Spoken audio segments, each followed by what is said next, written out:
بڑی تقریریں آپ نے بھی سنی، ہم نے بھی کی، اور علماء بھی کرتے ہیں، آپ بھی سنتے ہیں، اللہ سب کو جزا دے۔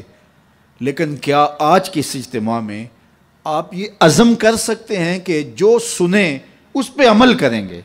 جو چیز سمجھ میں آ گئی کہ یہ درست ہے، یہ بالکل سچی بات ہے، تو پھر ہم عمل سے کوتاہی کیوں کریں؟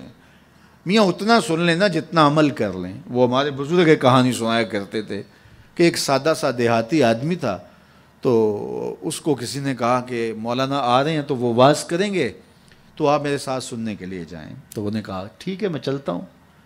تو مولانا نے واز کیا کہ حضور نے فرمایا استنزہوا عن البول فإن عامۃ عذاب القبر منہ، کہ پیشاب کے چھینٹوں سے بچا کرو کیونکہ قبر کا عمومی طور پہ عذاب اسی سے ہوتا ہے۔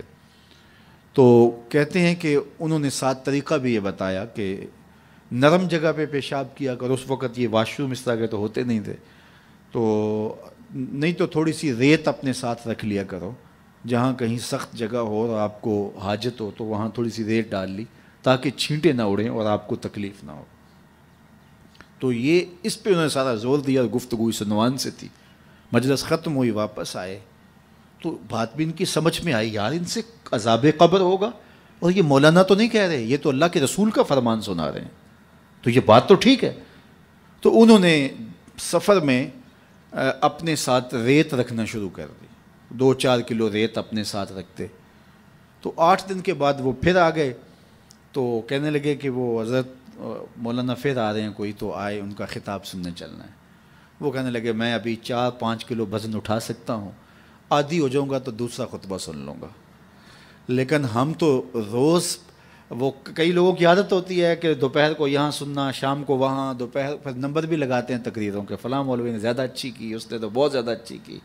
وہ جج بنے ہوتے ہیں اور نمبر لگا رہے ہوتے ہیں۔ کانوں کے چسکوں کے لیے حضور کے فرمان نہ سنو، روحوں کے قرار کے لیے حضور کے فرمان سنو۔ حضور کے دین کو جو ہے وہ انٹرٹینمنٹ نہ بناؤ کہ ٹھیک ہے وہاں بڑا چسکا آتا ہے، فلاں بڑا سرور دیتا ہے، لیکن یہ طے ہے کہ ہم نے زندگی اسی طرح گزارنی جس طرح ہم گزار رہے ہیں۔ ایسا نہ کرو، اپنا نقصان کرو گے۔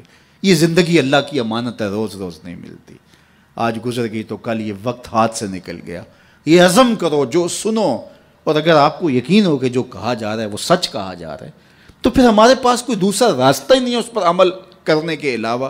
تو آج کی اس مجلس میں اگر ہم صرف اسی بات کو طے کر لیں کہ آج کے بعد جھوٹ نہیں بولیں گے، ٹینشن ختم ہو جائے گی، اندر کی بے قراریاں ختم ہو جائیں گی، روحوں کو قرار آنا شروع ہو جائے گا، باطن کو اجالے نصیب ہو جائیں گے۔ تو یہ میرے حضور کا کردار ہے کہ میرے حضور صادق بھی تھے، میرے حضور امین بھی تھے۔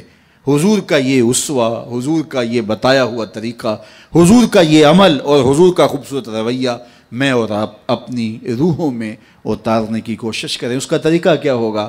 آج ہی سونے سے قبل 5 سے 7 منٹ کے لیے، ویسے بھی سونے کے وقت بندہ کچھ نہ کچھ سوچ رہا ہوتا ہے، تو 5 منٹ کے لیے سوچیں آج سارے دن میں نے کوئی جھوٹ تو نہیں بولا، اور آپ دیکھیں 1 2 3 4 5 اتنے جھوٹ میری زبان سے نکل گئے، تو یہ تو بہت نقصان ہو گیا۔